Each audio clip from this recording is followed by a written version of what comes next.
Olá pessoal, meu nome é Bruno Saad, esse é um podcast voltado para a gestão pública, onde eu trago convidados que atuam na área da gestão pública e também especialistas em assuntos que fazem parte do cotidiano da gestão pública. Hoje eu trago um convidado muito especial, mas antes de apresentá-lo eu queria pedir a vocês que curta, compartilha, encaminha para aquele seu amigo que é interessado no tema da gestão pública, o cidadão que quer conhecer um pouco mais sobre a área pública e se inscreva no canal, é claro. Nosso convidado de hoje é uma pessoa muito especial para mim, que eu tenho a oportunidade de todos os dias trabalhar e aprender também com ele, uma grande referência para mim. Ele hoje é secretário municipal de Transformação Digital e Integridade Pública. Há pouco tempo era secretário de Governo e Integridade Pública, vem trabalhando na atual gestão do prefeito Eduardo Paes desde que assumiu o mandato, coordena também a empresa de informática da prefeitura, que é a IPLAN. Ele é mestre em Direito de Estado pela PUC de São Paulo, pós-graduado em Direito Eleitoral pela Escola Paulista de Magistratura e também atuou como consultor jurídico da Associação Paulista de Municípios, a APM. Eu tenho o privilégio e a oportunidade de trazer hoje Tony Chalita. Obrigado por você estar aqui com a gente, compartilhar para esse bate-papo, que a gente possa levar aqueles que estão inscritos, aqueles que estão assistindo esse canal, um pouco mais de informação, um pouco mais de conhecimento sobre a área pública, né? E como a gente faz coisas muito legais, a gente quer transmitir essa informação e passar esse conhecimento para o cidadão e para aquele que gosta da temática de área pública. Obrigado por você estar aqui no dia de hoje, como eu falei, uma imensa satisfação, uma gratidão ter você aqui. E obrigado, passo a palavra para você dar aí suas boas-vindas. Bom, primeiro, cumprimento, Bruno, você pela iniciativa.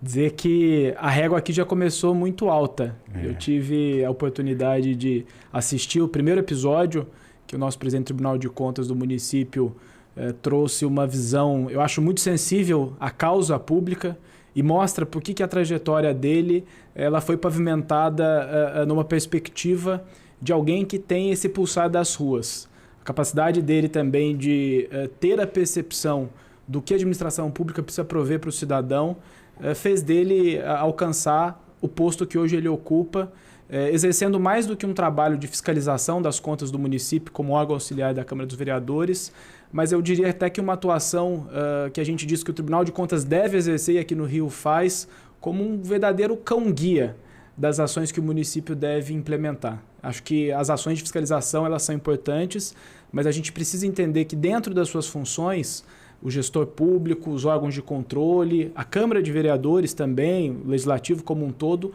eles precisam entender os espaços que cada um ocupa de poder, de função, de responsabilidades e haver uma cooperação para que a máquina possa girar, para que o serviço público possa de fato ser implementado. E vê-lo aqui trazendo a experiência de vida, a sua trajetória, eu acho que de fato é uma ação inspiradora.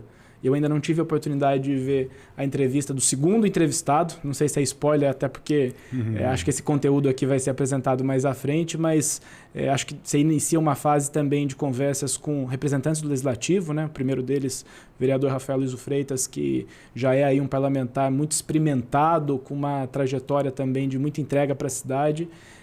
Acho que a gente só ganha quando você pode trazer a oportunidade de dar destaque a essas pessoas que são referências nas suas áreas de atuação. E para mim é uma alegria muito grande estar aqui hoje com você e humildemente trazer as minhas impressões sobre a administração pública, sobre aquilo que a gente acredita para uma cidade melhor. E você que nos acompanha, Bruno até me deu essa orientação. Peço a você que, além de seguir o canal, que ative as notificações para poder acompanhar as atualizações. E vem muita coisa boa por aí. Pô, legal. Bom que ele assistiu mesmo no primeiro episódio aí. Então, obrigado mesmo por você estar aqui. Uma grande satisfação minha. E eu queria te perguntar assim nesse início. Você hoje é secretário municipal de Transformação Digital e Integridade Pública, mas até o final de 2002 foi secretário de Governo, né, e Integridade Pública do prefeito Eduardo Paes. Como é que tem sido essa experiência, né, essa vivência da gestão pública municipal aqui no Rio de Janeiro? Os desafios que você tem enfrentado enquanto gestor público? Olha, eu acho que a gente precisaria de uns 3 encontros aqui, ou um podcast de umas 3 horas, só para a gente refletir um pouco sobre essa pergunta, que ela de fato é muito importante, mas eu acho que trazer para você a minha visão sobre isso exige de mim até voltar umas casas atrás, contando um pouco da minha trajetória, de que maneira eu vim parar aqui, né? Ótimo. Primeiro dizer, sou do interior de São Paulo. Depois fui para a capital para fazer faculdade, me especializei profissional e academicamente também. Sempre fui apaixonado por política, mas uma perspectiva, eu diria aí, como um jovem inconformado, e vi no direito o caminho para trilhar que pudesse me dar as ferramentas de buscar essas soluções. Então, desde o início da faculdade também, eu sempre militei na academia e nos campos de centro acadêmico, de discussão, eu diria até mais acalorada das lideranças jovens e políticas da faculdade. A PUC tem uma essência muito ligada à formação política também dos seus estudantes. E logo que eu me formei, eu comecei a trabalhar já com direito público. Inicialmente, um trabalho mais focado na área de improbidade administrativa, e depois eu ampliei um pouco esse campo. Passei a fazer um trabalho, eu diria, mais geral, tanto na parte relacionada aos interesses dos agentes políticos, mandatários do executivo, parlamentares, como também na seara do direito eleitoral. E assim eu fiquei, por alguns anos, trabalhando focado nessas ações, advogando em campanhas eleitorais, assessorando prefeitos da capital, do interior. Depois coordenei uma campanha de governo do estado também em São Paulo. Isso me deu, eu acho, condições de ter uma visão do outro lado do balcão de como é de fato a vida cotidiana nas cidades, no estado, entender melhor as relações que existem entre o serviço público, os representantes e a sociedade. Por vezes a gente vê um trabalho importante que a imprensa realiza de fiscalização, de acompanhamento da atividade do executivo, mas não compreende, e aí não é uma crítica direta, mas talvez uma necessidade, uma reflexão mais aprofundada, ela não compreende a realidade do dia a dia. E isso, por vezes, gera até certa revolta e insatisfação do cidadão, que nada mais justo ele ter uma contraprestação do imposto que paga, né? E aí, nesse caminho, conheci o deputado Marcelo Calero, hoje nosso secretário de Cultura, que tinha uma história, uma trajetória de vida brilhante e irretocável, diplomata de carreira, foi ministro de Estado da Cultura e se notabilizou nacionalmente enquanto ministro da Cultura numa situação em que ele sofreu um constrangimento moral e ético, eu diria quase que abusivo. Sim. E tomou uma decisão de muita coragem, que foi enfrentar toda uma dinâmica, uma mecânica de um ambiente complexo, que é o ambiente do Poder Executivo Federal. E diante da sua coragem, dessa sua decisão de não compactuar com atos, eu diria, de desvio de conduta, de desvio ético, denunciou um verdadeiro esquema de corrupção que estava a ponto de ser iniciado lá em Salvador. Eu me admirei muito com a postura dele.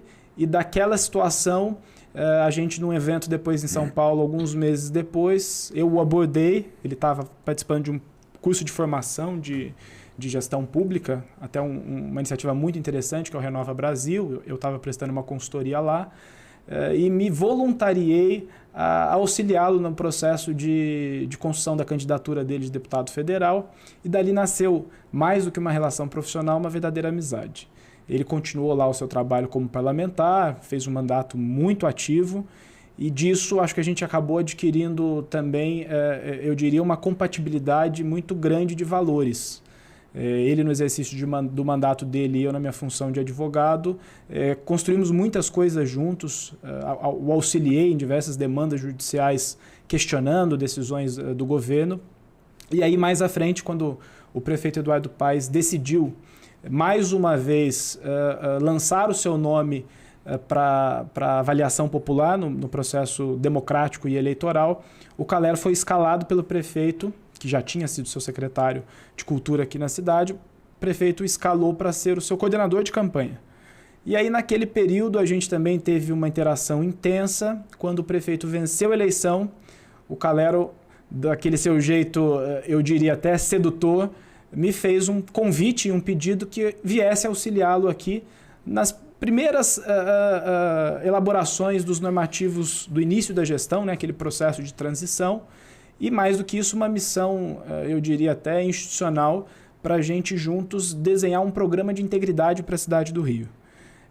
A cidade do Rio, o estado do Rio e a própria política nacional, ela passou por um processo muito complexo de reavaliação das nossas lideranças, do posicionamento do próprio judiciário, que em certa medida ele se excedeu um pouco na caça às bruxas daqueles que de fato ocupavam de maneira inadequada a liderança e os postos da administração pública, e o Rio acabou exercendo um protagonismo negativo nesse sentido.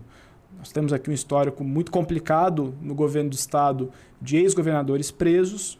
Tivemos também aqui na Prefeitura do Rio, na última gestão, um desacerto absoluto na visão de cidade que eu acredito, e acho que o carioca em geral nisso vai concordar comigo, e essa missão de busca de uma reputação para a cidade, aliada à capacidade que o prefeito tem de gerir, de administrar, tinha como elemento central também a necessidade de se estruturar aqui no Rio uma política robusta de proteção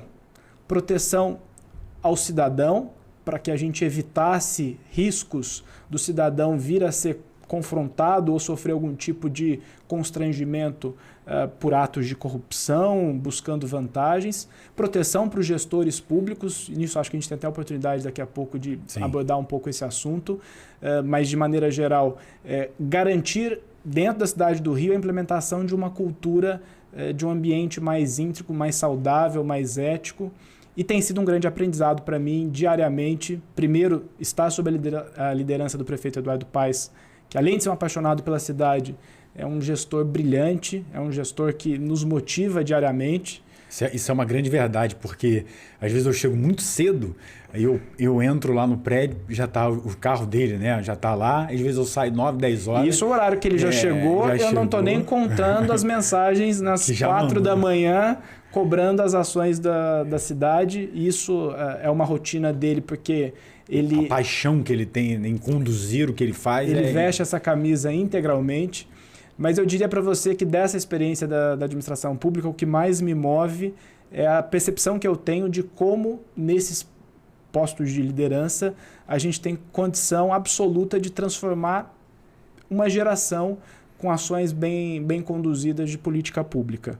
O nosso trabalho ele acaba sendo um trabalho, em certa medida, um pouco mais silencioso do que de outras secretarias que apresentam atividades fim, mas a gente tem condição de ser a ferramenta para gerar agilidade, para gerar a construção de um processo equilibrado, ético, transparente, que deve ser, de fato, as premissas de qualquer pessoa que tenha às mãos a caneta decisória da vida das pessoas. Então, em resumo, além da experiência positiva do aprendizado, do amadurecimento diário, eu diria que é o mais saboroso e o mais proveitoso da vida pública é saber que a gente tem condição de transformar a vida das pessoas para melhor. É para isso que eu acordo e durmo todos os dias motivado. Que bom.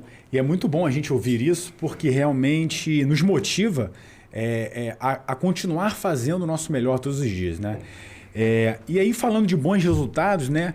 Foi apresentado essa semana o resultado do acordo de resultados que foi pactuado no ano de 2022. E a Segov, né, você estava à frente no ano de 2022, teve uma excelente nota, um 8,4. Ainda vou recorrer de alguns quesitos lá, porque vamos melhorar, acho até que a gente foi melhor do que do resultado final, mas realmente o resultado foi excelente para a gente. Um excelente resultado, né? E eu tive a oportunidade de participar e também me empenhar muito para que a gente alcançasse lá as metas que são inerentes à coordenação que hoje eu estou à frente. Mas eu queria perguntar qual é a dificuldade, porque a Segov era uma secretaria grande, com vários assuntos, com temas variados, né? E importantes. Como é que foi conduzir essa secretaria, que era a Secretaria de Governo, né? Uma secretaria robusta, no alcance dessas metas? São várias metas, são uma quantidade enorme de tarefas, de atividades para se alcançar. Como é que foi gerir tudo isso? Acho que vale até, Bruno, a pena a gente só fazer uma rápida explicação aqui sobre o programa de metas. Deixei para você essa parte. Essa é uma característica, eu preciso de volta, mais uma vez, fazer aqui, dar os devidos louros e as saudações ao prefeito, que tem essa característica de planejamento. Não se vê isso em todas as cidades, não se vê isso em governos de estado. Talvez até no governo federal a gente não tenha esse nível de acompanhamento como a gente tem aqui na Prefeitura do Rio. Tão detalhado e tão presente. O projeto de desenvolvimento de um escritório de monitoramento, acompanhamento e definição de acordo de resultados para as áreas, isso foi desenvolvido pelo prefeito Eduardo Paes na outra gestão. E aí, em 2021, alguns órgãos do município chegaram já a possuir algumas diretrizes de metas a serem cumpridas, mas, em regra geral, tudo começa já no período das eleições, quando o prefeito apresenta para a sociedade a sua candidatura, junto vem um plano de governo, com as premissas dos principais projetos que ele vai oferecer à cidade se eleito for. No caso, nós tivemos a satisfação de vê-lo eleito nas urnas. E aí, já no início do governo, ele inaugurou o chamado Conselho da Cidade. Ele chama lideranças políticas do setor econômico, do setor da sociedade civil, de diferentes tribos, religiões, matizes.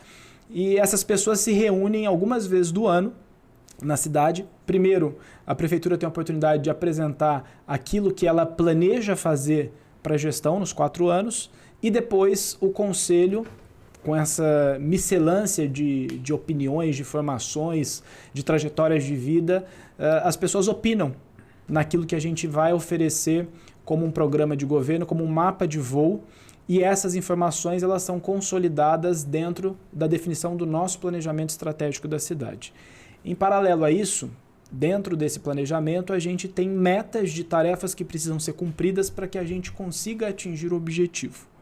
E esse acompanhamento ele é feito de maneira muito par e passo com a execução do desenvolvimento das políticas públicas, justamente para que no meio do caminho, se a gente perceber que há algum desvio de rota, seja por um fato adverso não previsto no início do projeto, ou seja por uma percepção até da necessidade de rever as nossas prioridades, o escritório de projetos ele nos possibilita, com esse desenho feito pela Subsecretaria de Planejamento liderada pelo Jean, que é um servidor extraordinário, a gente consegue fazer esse acompanhamento e os órgãos pactuam que para se atingir este planejamento estratégico e essas metas do governo, se trilhe determinados caminhos. Então, basicamente, essa é a lógica do nosso acordo de resultados.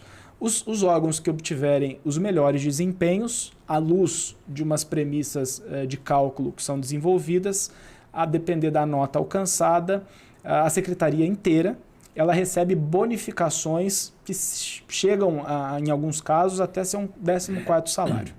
Esse tipo de apoio ou de incentivo feito ao servidor, ele vem de uma perspectiva, eu diria até inovadora no serviço público, onde a gente parte até da premissa da estabilidade da função, da ausência, às vezes, de desafios postos com reconhecimento. Então, o objetivo é premiar aquele que trabalha bem, lembrando que todas essas ações do planejamento estratégico e das metas são sempre desafiadoras, porque senão não faria sentido que a gente fizesse um projeto dessa maneira.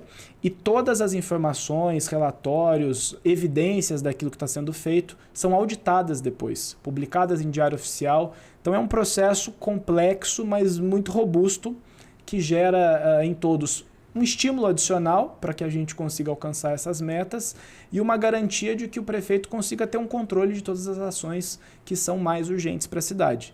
Porque, por vezes, a gente vê na administração pública, dentro dos órgãos das suas secretarias, o desenvolvimento de lideranças que ocupam posto-chave, a definição de agendas próprias.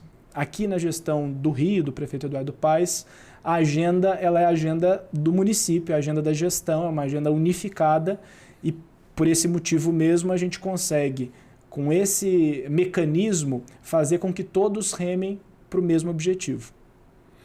É muito legal a gente aprender, né? Quase uma aula aqui, você vê o padrão, como é que o sarrafo é alto. É interessante. A meta ela tem que ser desafiadora até para que o próprio servidor se sinta desafiado a deixar um legado, a deixar um mecanismo melhor, a aprimorar uma prática, melhorar o relacionamento com o cidadão. A gente está falando aí de uma prefeitura grande com várias áreas. Então, desafiar o servidor... Com mais de 100 mil servidores. Com mais de 100 mil servidores. Então, assim, você, ao mesmo tempo que desafia o servidor a ser uma pessoa melhor, um servidor melhor, a produzir mais, você cria um ambiente que é uma verdadeira estrutura de incentivo, fazendo com que ele também se sinta beneficiado ao alcançar esse objetivo maior, que sai ali da curva, né? Sai do comportamento mediano, ou do desempenho mediano. Isso tem funcionado muito bem, a gente percebe no dia a dia o quão esse acordo de resultado, as metas setoriais, as metas performance, fazem parte do dia a dia. Né? Quando você vai debater, às vezes, um assunto e fala, isso aqui faz parte da nossa meta performance. Não, isso aqui é uma meta setorial. Não, temos que bater essa meta. Então já está, inclusive, criando essa cultura, né, de superação no seu dia a dia. Um dos pilares até da política da meritocracia, né, ela está muito relacionada a isso. Eu incentivo aquele que trabalha bem a trabalhar cada vez melhor e quando ele atinge um determinado patamar, eu exijo mais. Porque no fim das contas, na administração pública, o lucro, diferente da perspectiva da empresa, que o objetivo é o lucro da administração pública é o bom serviço sendo realizado. É o investimento que o cidadão faz no pagamento dos seus impostos com a transferência disso em serviço público. Então essa é a equação que a gente precisa sempre ter muito clara em mente. É isso, potencializar, né, a capacidade das pessoas para que você alcance melhores resultados. Exatamente. E agora eu quero trazer um tema que é assim, muito importante, que é trazer o cidadão para o foco, né, para o centro da gestão, que ele é o grande destinatário das ações que uma prefeitura, que um órgão público desempenha na sua função. E um grande canal de interlocução que a prefeitura tem com o cidadão é o Portal 146, que é um canal que esse ano completou 12 anos, né, da sua criação. É um canal fantástico onde você tem a solicitação de serviços, o cidadão pode fazer reclamações, mas também pode fazer elogios, não só de reclamações vive a administração pública, mas também de elogios. Pode realizar denúncias, né? Então, assim, como é que é a gestão desse canal, que é um canal extremamente importante, já é um canal sólido, né? Já são 12 anos de experiência, de correções, de aperfeiçoamento. Como é que é lidar com esse canal, que é extremamente importante e caro para o cidadão? Bom, eu acho que o nosso chamado 1746, só o Rio que tem esse privilégio de ter um número diferente. No resto do Brasil, normalmente, é 156. Agora, 1746, quando você pega no teclado, as letras correspondentes dos números, antigamente até os teclados numéricos de telefone tinham algumas letras, né? Uhum. Você vai ver que forma a palavra Rio. E aí, legal. Essa construção também se deve a essa referência. Eu diria que o 1746 ele é o grande termômetro da administração pública. Nele a gente consegue ter uma percepção, evidentemente, daquilo que a gente está falhando, daquilo que a gente precisa desenvolver mais à frente como uma demanda nova, um aperfeiçoamento de uma política pública, por exemplo. No ano de 2023 agora, a gente tem uma expectativa de ter um volume de mais ou menos 1.300.000, 1.400.000 chamados. 2022 trabalhamos na base de 1.100.000 chamados realizados e atendimentos feitos. Mas eu diria que hoje, com a modernidade que nos acompanha dia a dia, na vida cotidiana, a gente percebe um crescimento muito grande no acompanhamento, nas pesquisas, através do sentimento de rede, através de pesquisas de opinião mesmo que são feitas, para a gente medir, por exemplo, a eficácia e eficiência de algumas ações que são implementadas. E o 1746 ele é mais um instrumento para essa aferição ser feita. A gente teve, e assim, não quero aqui trazer um debate ou uma reflexão política, partidária, mas não tem como a gente não fazer referência a isso, mas a gente teve um período dos últimos, eu diria ali de 2018 a 2017 a 2020, um período em que o canal ele foi muito desacreditado, porque as pessoas apresentavam suas demandas ou não tinham resposta, ou os chamados, por muitas vezes, eles eram finalizados sem nenhum tipo de solução. Aí em 2021 a gente teve aquele período inicial de organização financeira da cidade, o Rio entrou no regime lá de recuperação fiscal, a gente teve uma necessidade de reajustar a conta para pagamento de salário dos funcionários, então tivemos ali um primeiro semestre, eu diria, bastante difícil, e logo na sequência os serviços públicos voltaram a ter uma programação e um planejamento mais eficiente. E hoje o que eu percebo é o seguinte, o volume que a gente tem de chamados de atendimento, ele tem que servir para nós para interpretar, primeiro, se as nossas rotinas administrativas estão sendo eficientes ou não. Veja, quando eu tenho um volume muito alto de chamado, por exemplo, de poda de árvore, que é um problema que é constante, eu tenho na perspectiva do município, além da necessidade de um planejamento, de definir quais são as regiões mais arborizadas da cidade, quais são as regiões onde as árvores são mais velhas e por isso há um risco iminente de queda, de acidentes, enfim. Além desse planejamento, quando eu percebo que um determinado serviço ele tem um aumento do número de demanda, significa que a gente não está conseguindo, à luz também da nossa capacidade de entrega, ser 100% eficiente na resolução daquele problema. Então, por esse motivo, e aí numa cidade complexa como o Rio, territorialmente, que é um território muito grande, Sim. Você pega só a região da Zona Oeste do Rio, a gente tem 2 bairros, Bangu e Campo Grande, a título de exemplo, que são um dos 2 maiores bairros do Brasil, quando a gente faz uma perspectiva de comparação de outras cidades da nossa nação. E aí, nesse sentido, quando a gente percebe essa complexidade de tamanho, é evidente que a prefeitura não terá condição de atender a todas as demandas que são apresentadas num prazo de imediatismo. Então, essas ações do 746 nos ajudam a fazer essa calibragem, de entender se a nossa programação para o serviço de zeladoria, que é o mais demandado no atendimento no 746, se ele precisa de algum ajuste, se ele precisa de alguma melhora específica. Isso é conectado hoje com o nosso centro de operações, onde a gente é referência nacional na antecipação de grandes tragédias relacionadas, por exemplo, ao meio ambiente. Então hoje a gente consegue fazer todo esse monitoramento. E quando a gente se antecipa ao problema, conseguindo atender esses chamados em tempo hábil, a gente, além de ter uma escala no ganho da melhora da satisfação do serviço, a gente consegue entender também se o investimento feito está sendo canalizado para as ações que são mais necessárias, imediatas e emergenciais. É claro que sempre surge nesse ambiente um certo, às vezes, ambiente de desgaste, eu diria, porque para o cidadão a prefeitura é o primeiro elemento de conexão dela com quem presta o serviço público. Vou dar um exemplo. Às vezes a gente vê situações de pessoas que demandam algum tipo de melhoria em serviços de metrô. O cidadão, às vezes, ele não tem condição de compreender qual é a competência do município, qual é a competência do Estado. Questões, às vezes, relacionadas à segurança pública, gera uma certa dúvida no cidadão e ele sempre vai recorrer à prefeitura.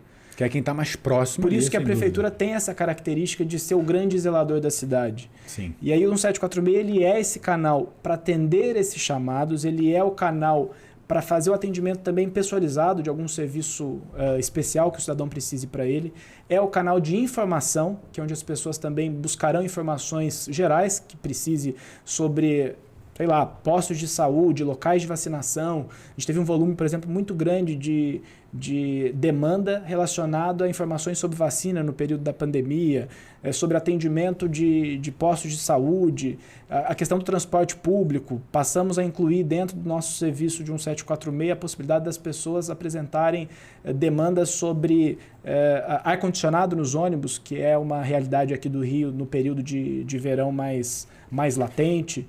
Então, assim, o cidadão, além de ter este canal para trazer o seu problema e a prefeitura entrar em ação, ele também é um ambiente em que o cidadão pode ser um olhar externo, um fiscal do nosso serviço, para a gente conseguir corrigir e melhorar a sua execução. E aí, nesse sentido, o que nós fizemos muito recentemente? A gente reviu toda a nossa carta de serviços, a gente tinha mais ou menos quase 500 e tantos serviços disponibilizados em que o cidadão poderia solicitar via essa central, mas a gente percebeu ao longo do tempo que alguns serviços caíram em desuso, porque não foram atualizados. É um caso emblemático. A gente tinha lá uma demanda sobre reparo de telefone móvel, esses telefones que ficam... Orelhão. Que ficam nas vias. Há quantos anos não há mais orelhão na cidade? Aliás, não só no Rio, né? Acho que no Brasil todo, talvez só em Itu tem ainda orelhão que lá virou ponto turístico. Então a gente reviu esse sistema, essa carteira de serviços. Nós revimos também as expressões para ficar numa linguagem mais fácil para o cidadão entender. Às vezes serviços similares estavam em duplicidade, em triplicidade. E aí, nessa redução feita, a gente passou a estabelecer uma quantidade de serviços um pouco mais reduzida, sugestões que antes ficavam também dentro do universo do atendimento de serviço no 746, passou para a ouvidoria, a gente atualizou as plataformas e o nosso objetivo cada vez mais, além de garantir fluidez, é ter mais rapidez no atendimento. E aí, para isso, nós repactuamos com todos os órgãos os prazos, porque pior do que não ter um serviço é não ter a previsão de uma solução. Então, em alguns casos, nós conseguimos espremer um pouco e reduzimos o prazo de atendimento. Em outros casos, nós trouxemos uma previsibilidade maior do planejamento. Aí, um exemplo para ilustrar isso. Buraco em via. O buraco em via ele pode ser um pequeno buraco, que eu resolvo rapidamente com uma colocação ali de um tapa-buraco. Pode ser um buraco um pouco mais complexo, que vai exigir um reforço numa eventual via por completo, que impacte numa galeria. Ou pode ser uma erosão maior, que gera a necessidade de um replanejamento de toda a rua e ela seja uma rua de grande circulação. Aí eu vou precisar parar o trânsito da rua para fazer uma correção total. Agora a gente passou a ter dentro do serviço esse caminho todo dividido. Primeiro, uma auditoria para avaliação do impacto que aquele buraco vai causar na via e qual é o tipo de serviço que eu tenho que oferecer para a solução. E depois que eu entender isso com um órgão, a gente define e informa em tempo real isso ao cidadão de quanto tempo a gente vai demorar para atendê-lo. Dentro disso, a gente tem todo um monitoramento que é feito, relatórios são produzidos de inteligência para municiar o órgão e para municiar o prefeito também, para que ele consiga ter a compreensão se estamos atendendo bem, se o cidadão está satisfeito, se o serviço foi cumprido de maneira adequada. Aí, para isso, a gente agora está implementando pesquisas de satisfação, na mesma lógica do que o privado faz de busca ativa das pessoas para ver o grau de satisfação com o atendimento, e um sistema de auditoria também.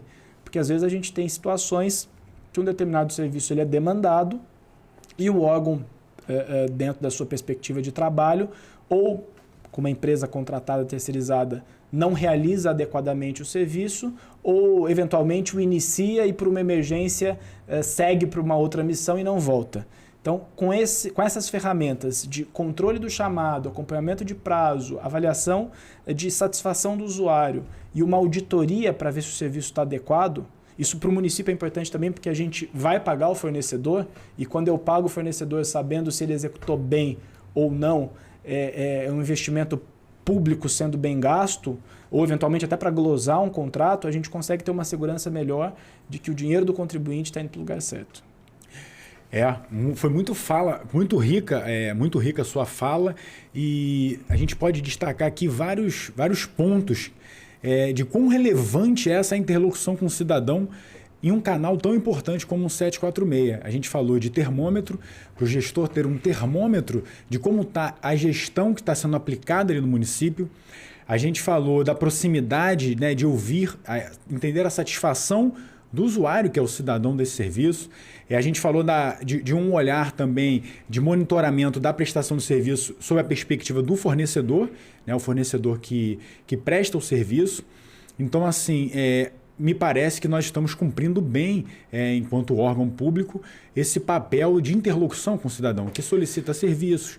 Então, assim, quão importante é estabelecer esse canal de comunicação e trazer o cidadão para o centro das atenções, que eu acho que no final das contas o que vale é isso, a gente ter um cidadão satisfeito com o nosso órgão atuando, seja um órgão pequeno, seja uma prefeitura do tamanho da cidade do Rio de Janeiro. E aqui no Rio a gente tem várias prefeituras dentro de uma só, né? É importante aqui a gente destacar que o trabalho do 746 é mais uma das ferramentas que nós temos, porque acho que de maneira muito acertada o prefeito tem uma definição territorial por subprefeituras Então, muitos dos serviços eles já são executados pelos órgãos sob coordenação de cada subprefeitura com planejamento pré-definido. O que a gente tem, às vezes, de demanda no 746 é o adicional, é o a mais, é o algo que precisa ser feito para corrigir alguma imperfeição ou algum reforço que esteja sendo necessário de ser feito. E além da subprefeitura, a gente tem as gerências executivas locais que trabalham mais ainda com profundidade na interlocução e no diálogo dentro das comunidades, dentro dos bairros, dentro do subúrbio da cidade, justamente para a gente ter a prefeitura presente na vida das pessoas. A gente tem uma parcela evidente da cidade, da população, que ela não depende tanto do serviço público lato sensu, eu diria, mas boa parte da cidade depende do sistema de saúde, depende do sistema de transporte, depende do sistema de educação. A gente tem hoje um processo, eu diria até revolucionário na iluminação pública do Rio, que fez com que a gente conseguisse melhorar muito o nosso desempenho de atendimento relacionado à iluminação pública. Então, quase toda a cidade está passando por um processo de transformação com a substituição de lâmpada, aquela LED, de mercúrio, né? Por LED. Dentro desse contrato também da parceria público-privada de iluminação pública, também há uma contrapartida de instalação de câmeras na cidade. Então, isso vai aumentar ainda mais a nossa capacidade de monitoramento das vias, trazendo segurança para as pessoas, trazendo a possibilidade também da gente antecipar problema. Hoje, pelo centro de operações, a gente consegue rapidamente identificar uma determinada situação que gere uma mudança de comportamento no trânsito. E essa situação faz com que a gente consiga sempre se antecipar ao problema. Temos também dentro do COR, aí a título ilustrativo, ferramentas de acompanhamento e monitoramento de sirenes, caso a gente identifique, por exemplo, alguma mudança meteorológica inesperada, a cidade consegue se mobilizar rapidamente para evitar danos. Temos muita região aqui costeira, a gente tem casas que ficam às vezes em regiões onde há risco de desabamento. Evidentemente, em algumas situações a gente não consegue evitar, acontecem tragédias também, mas esse trabalho de antecipar o problema com monitoramento, com inteligência artificial, com tecnologia, ele é um grande aliado da gestão para a gente conseguir ter uma cidade, sobretudo, mais segura para as pessoas morarem.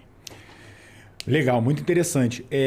A Secretaria Municipal de Transformação Digital e Integridade Pública. Agora eu vou trazer um tema mais tecnológico. Eu sei que a Prefeitura vem avançando muito nisso e a Secretaria vem efetivamente buscando transformar essas relações internas e externas, né? Trazendo essa transformação digital para os seus processos, para a sua interação com o cidadão. Fala um pouquinho para a gente desse tema, né? O quão importante, como a Prefeitura vem avançando nesse tema para que a população, para aqueles que estão nos ouvindo, possam entender essa perspectiva da transformação digital. Eu gosto sempre de dizer que às vezes há males que vêm para o bem, né?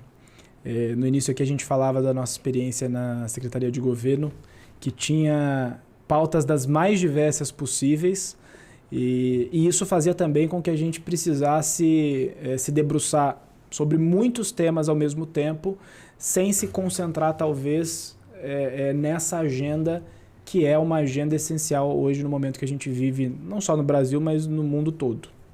Semana passada eu li uma reportagem falando sobre uma decisão tomada pelo governo francês em determinar a paralisação de algumas ações de inteligência artificial. As Big Techs, as grandes empresas de tecnologia também discutindo a necessidade de voltar uns passos atrás, porque o avanço tecnológico, em algum momento, ele também pode trazer consequências descontroladas para a vida em sociedade.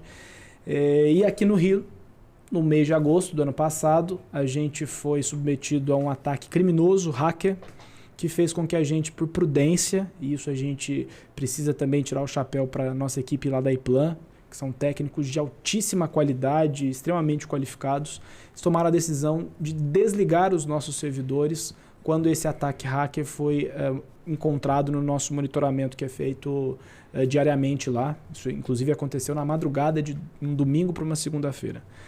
Diante daquela situação e de todo o impacto que aquele ataque causou ao município, e aí eu estou falando em sistemas relacionados a arrecadação de tributos, a interesses do contribuinte, a área de educação, a área de saúde, ao funcionalismo público. Eu digo ainda que a gente teria sofrido um problema ainda maior se isso tivesse acontecido no final do mês ou no início do mês, que são as datas que a gente tem de pagamento programado de fornecedor e de servidor também. O que acabou acontecendo é que, diante daquela situação, o prefeito, com a sua sensibilidade peculiar de um gestor público de letras maiúsculas, ele percebeu que a gente precisaria, dentro da estrutura da administração direta, ter uma secretaria que se dedicasse quase que exclusivamente a essa pauta. E aí, no final do ano, passado lá o primeiro período de adaptação pós-ataque hacker, em que a gente reviu todos os nossos processos, criamos matriz de risco relacionada a esse tipo de situação, fizemos intercâmbio com o governo federal, outros governos de estado, com organismos internacionais, com empresas privadas, e aí a gente estruturou de fato, nesses meses pós a agonia do ataque hacker, um ambiente, é sempre difícil falar seguro, mas um ambiente com uma redução muito significativa de vulnerabilidade.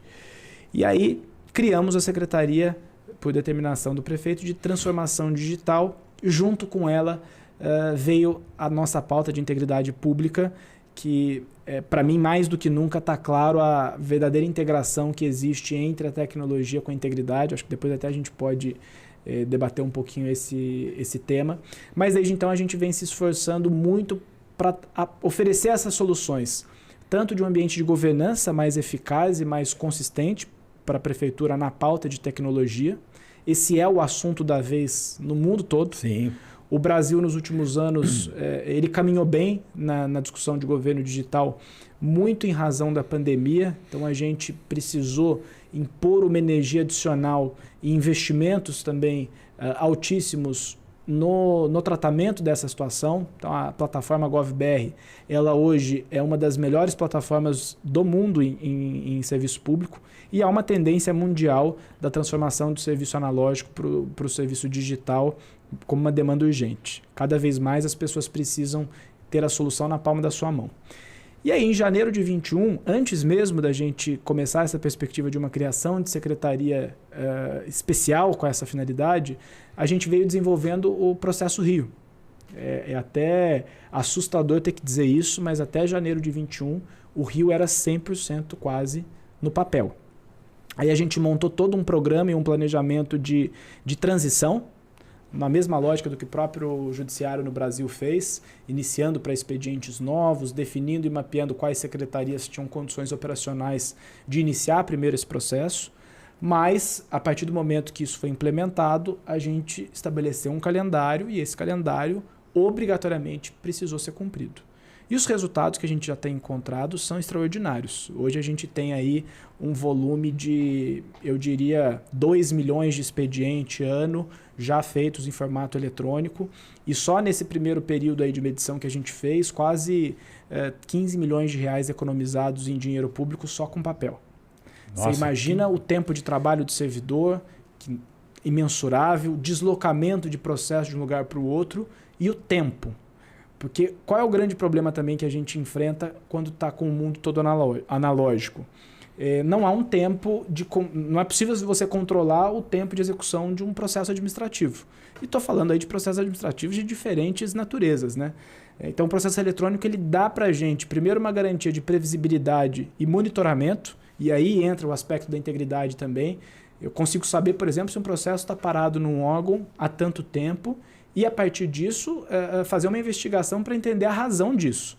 Se o motivo ele está relacionado talvez à necessidade de uma reflexão mais profunda, aí evidentemente que não há o que se questionar, ou se o motivo do atraso esteja relacionado à falta de vontade ou a algum interesse escuso que acho que talvez aqui nem convém a gente tratar a respeito.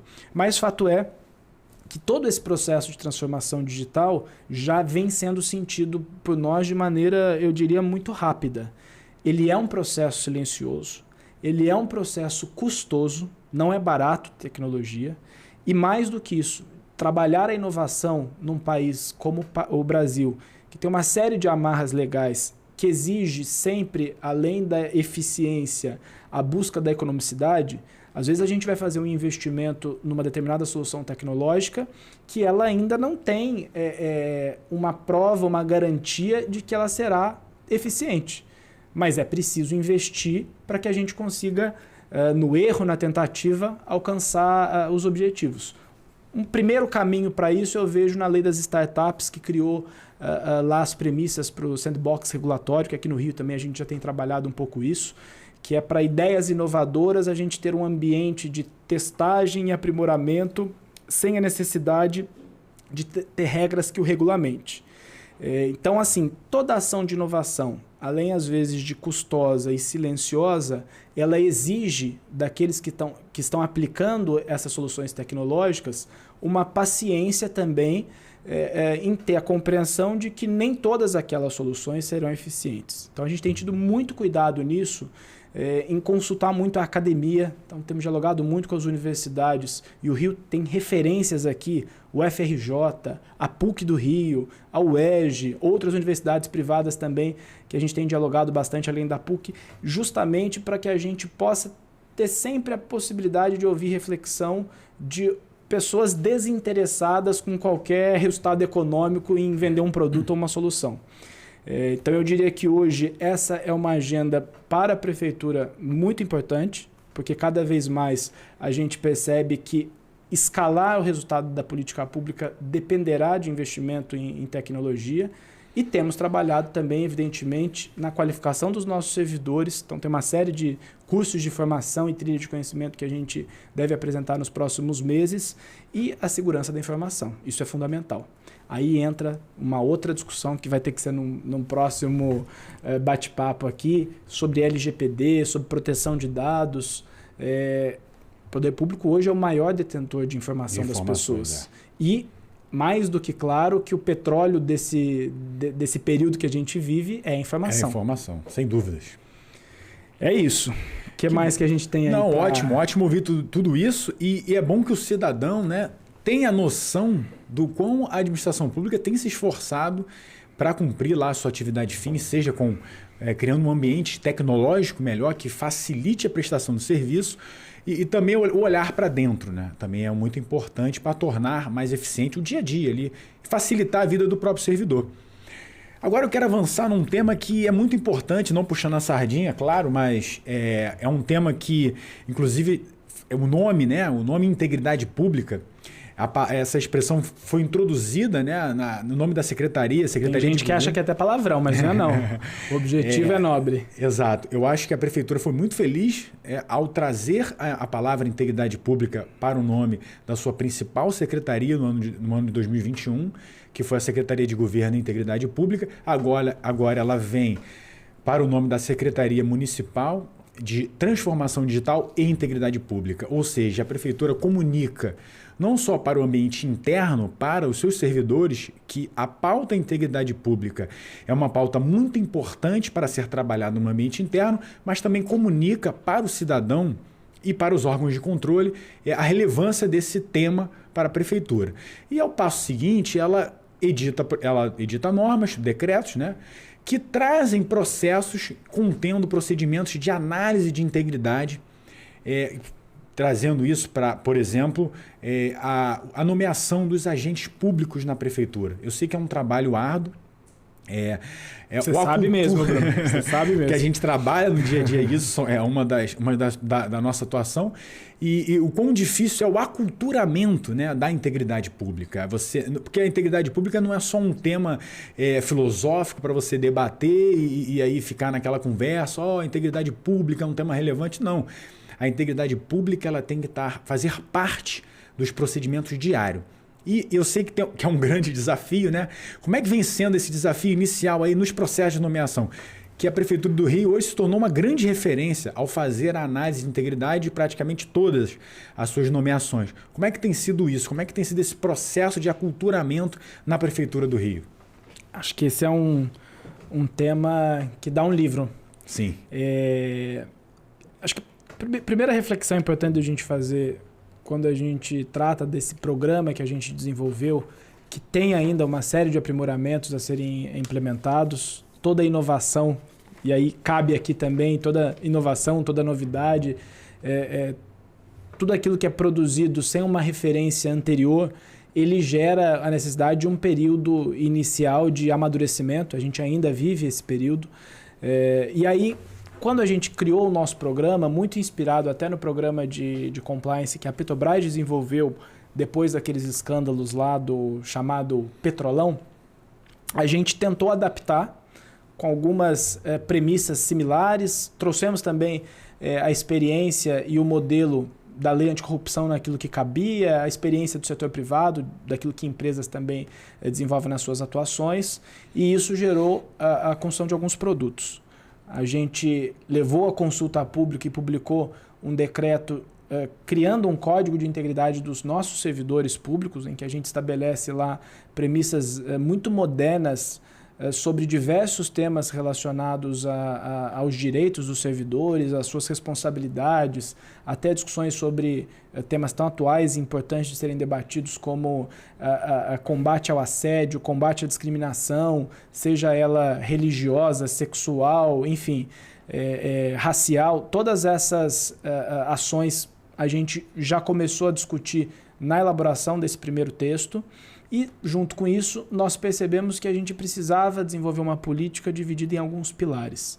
Então, a gente tem uma política relacionada aos fornecedores, a gente tem uma política relacionada à nomeação dos agentes públicos que desempenham cargos em comissão, a gente tem uma política relacionada à cultura da integridade, que envolve aí treinamento, que envolve aí desenvolvimento de aptidões e o conhecimento da própria norma jurídica. Lembrando que quando a gente discute ética e integridade, por mais que o nome seja moderno, fashion, isso está escrito lá na nossa Constituição, no artigo 37, quando há estabelecido como uma das premissas da administração pública a moralidade. Não foi criado agora, a legalidade, né? A moralidade, a publicidade. Sim. Isso tudo resulta na eficiência, na transparência.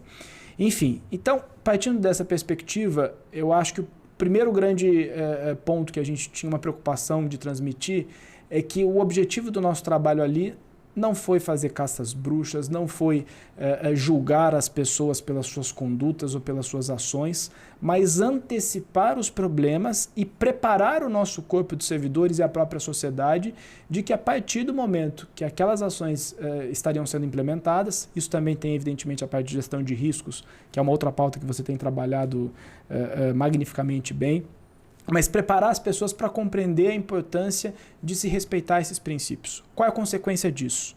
Um ambiente mais seguro para todo mundo, para o empresário que vem investir no Rio e passa a saber que ele não vai sofrer nenhum tipo de coação ou constrangimento, para o próprio servidor, que quando por vezes ele está submetido a alguma situação mais complexa, sofrendo alguma pressão, que ele tem um canal que vai o acolher, que não vai lhe perseguir, que é o nosso canal lá do Reportante do Bem.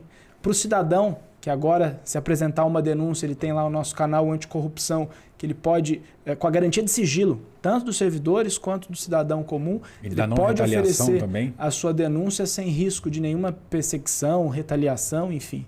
E nessa perspectiva de formação como um dos pilares e o aspecto da nomeação, nós percebemos que eu tinha riscos de fragilidade, às vezes, na relação do fornecedor com a administração pública municipal.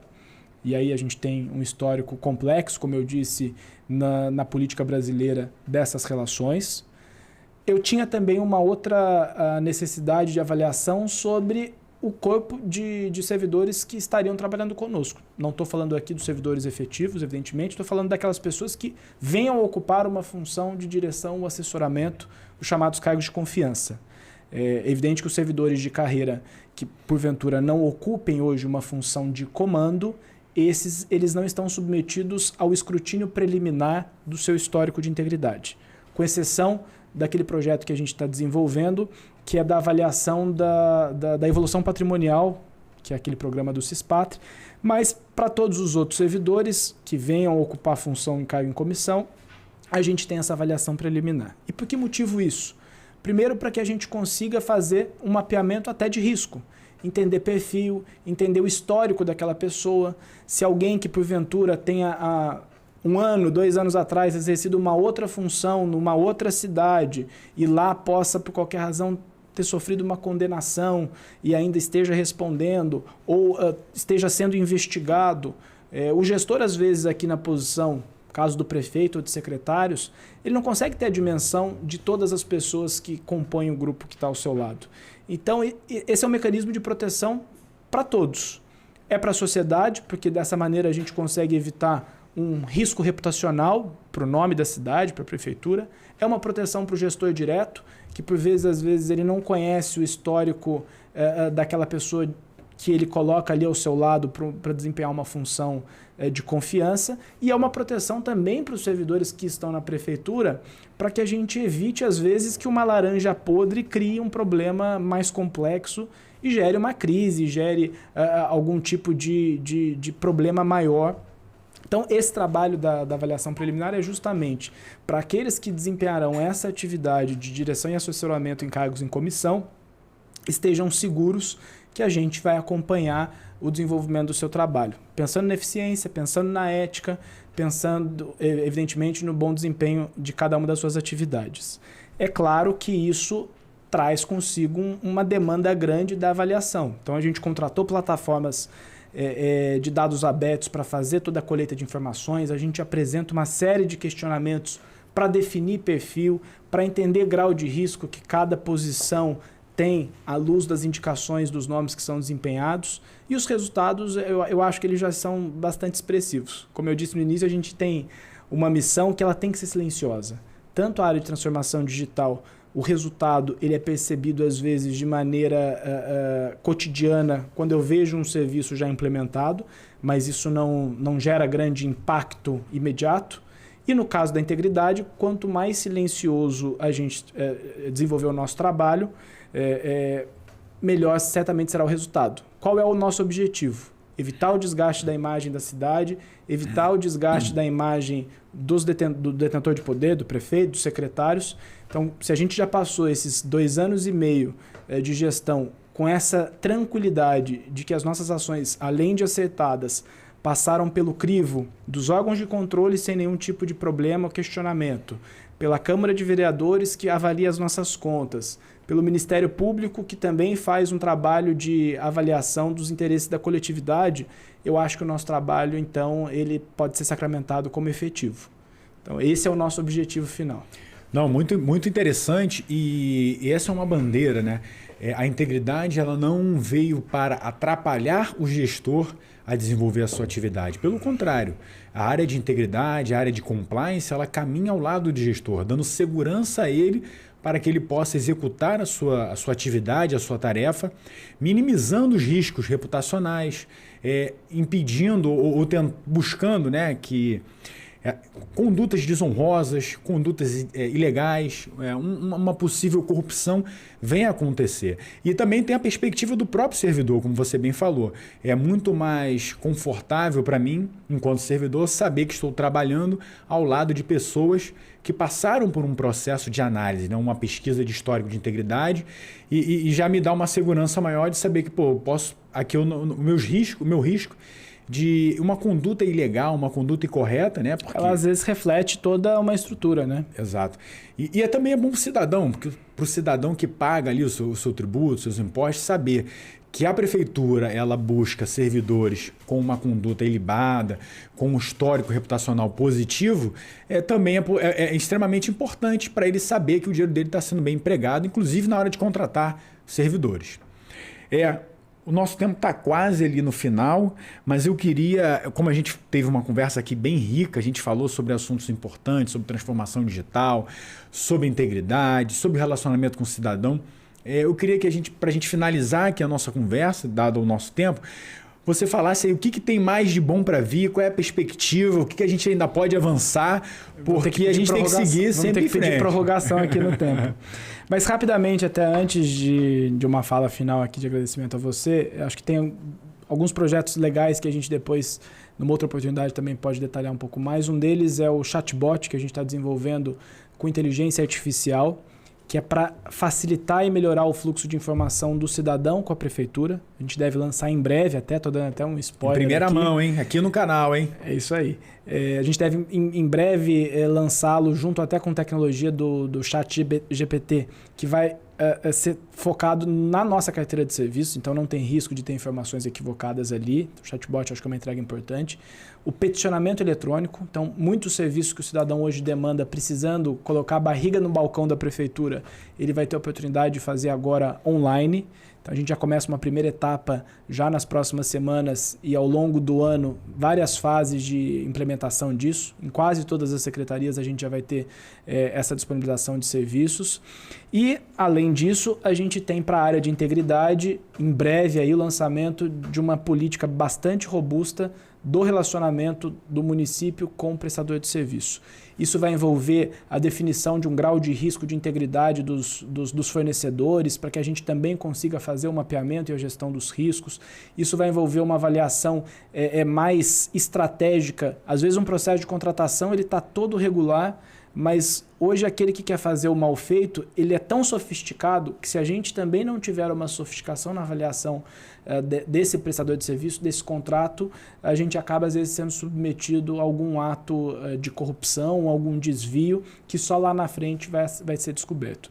Então essas são ações aí de uma agenda mais imediata que a gente vai ter para a cidade e certamente vai trazer bons resultados para todo mundo. Já está na hora de acabar aqui? Não, que bom.